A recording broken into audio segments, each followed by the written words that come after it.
हम तो चेले भी उनके हैं जिनका कोई गुरु नहीं था।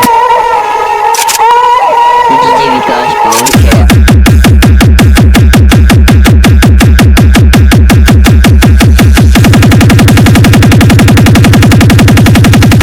झुकता नहीं महाकाल भक्त किसी के आगे, वो काल भी क्या बिगाड़े महाकाल के आगे।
फैला देना नाम का, कोई पूछे तो कह देना भक्त लौट आया है महाकाल का।